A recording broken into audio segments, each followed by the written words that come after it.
Hi everyone! Thanks for visiting my channel. If you're new here, welcome. I'm Carol and I'm so glad that you stopped by. I hope you will consider subscribing, like and share my videos, and follow me on social media. I will leave all the links in the description box below.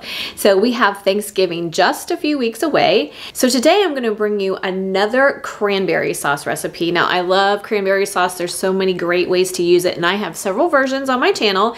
So I will make sure to link all those in the description box below, and probably in iCards you'll see them scrolling across your screen. But today we're going to do something different and we're going to make a spicy version.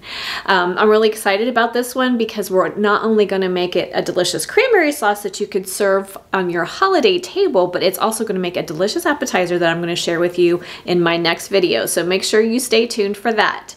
We are going to kick up our cranberry sauce a little bit and we're going to add some smoky flavor and some heat. We're going to be adding one chili in adobo. If you've not seen Chipotle peppers in adobo, they come in a little can just like this, and no worries, you don't have to use the whole can. They freeze beautifully. So we're going to pop out one of these peppers with a little bit of the sauce. We're going to mince it and we're going to add it to our cranberries. We are also going to be adding a fresh jalapeno. We're going to add a little sweet onion, and we're going to add the zest and the juice of one lime. So it's going to be spicy, sweet, and smoky, really, really yummy, and something different for your holiday table. So I'm going to bring you in close and we're going to get started. Okay guys, for those of you who have never made cranberry sauce before, it is so easy to make and worth the effort to make your own. So this is going to be really quick and easy. So we need one 12-ounce bag of cranberries that have been rinsed and drained. Have an escapee. To our cranberries, we are going to add 1/4 cup of orange juice, 3/4 of a cup of water. We're going to add 1 cup of sugar. We're going to add 1 minced jalapeno with the seeds and the membranes removed. Now, if you like a lot of heat, you can leave the seeds and the membranes in. I just wanted the actual pepper. And we're going to also add 2 tablespoons of fresh sweet onion. It's about 2 tablespoons minced. And then for the smoky part, we're going to add 1 chili in adobo. You can always add more if you prefer. I'm just going to add 1 for a little bit of sweet, smoky heat. Okay, so we're going to turn our heat on to high. We are going to bring all of this up to a boil. Once it comes to a boil, we're going to reduce the heat and we're going to simmer it for about 15 minutes till most of our cranberries pop open and our sauce starts to thicken. Okay, our cranberries came up to a boil. I've reduced the heat just so that they're at a nice simmer. You want to make sure that you're stirring them every so often so that nothing sticks or scorches on the bottom, but we want to let them cook very gently like this for, like I said, about 15-20 minutes. Your cranberries will start to pop open and your sauce will start to thicken. Once that happens, we're going to remove it from the heat, add the zest and the juice of 1 lime. Okay guys, my cranberry sauce has been simmering for about 15 minutes and you can tell all my cranberries have popped open and it's started to thicken up. So at that point, we can go ahead and turn off our heat. We're going to add the zest of 1 lime.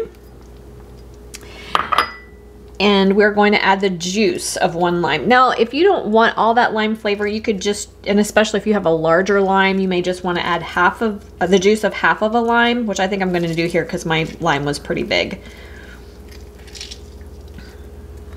Give that a stir. And then I'm going to transfer this to a bowl and we're going to let it cool a little bit. Then I'm going to show you how beautiful it is. Okay guys, we are all done. I went ahead and poured it in another bowl and let it sit for a little while to cool off. It's not completely cool, but it has cooled some, but I wanted to show you the texture of it. Look how gorgeous that is. And see how the longer it sits, the more it's going to thicken up for you. So it's still got still a little bit runny here because it's still warm, but as it cools completely, it will be quite thick for you. So it's fantastic. So let's give it a taste. It's so good. You've got the tartness from the cranberries. You can taste a little bit of the orange. You have a little bit of bite from the lime, and then in the background you taste that smoky and spicy flavor from the peppers. It is so, so good. So I hope you'll give it a try for something new for your holiday table this year. And like I said, make sure you stay tuned, because in my next video, I'm gonna show you how to turn it into a delicious appetizer. But just as an FYI, for some fun ways to use it, you could use it for dipping chips. Like chips and salsa. Instead of using salsa, you could use the cranberry sauce with corn chips, tortilla chips. Fantastic. You could make another hors d'oeuvre with it by pouring it over a brick of cream cheese and serving it with crackers. I'm thinking you could use it to make a delicious salad dressing for a holiday salad by adding some balsamic vinegar and some oil to it, and make a really delicious festive salad dressing. Lots and lots of great ways to use it. Tonight, I'm going to be making chili lime chicken, and I'm going to serve it on top of that as a sauce. So lots of great ways to use it. Thanks for coming along with me today, guys. Don't forget to like, subscribe, and share, and I will see you next time. Have a great day.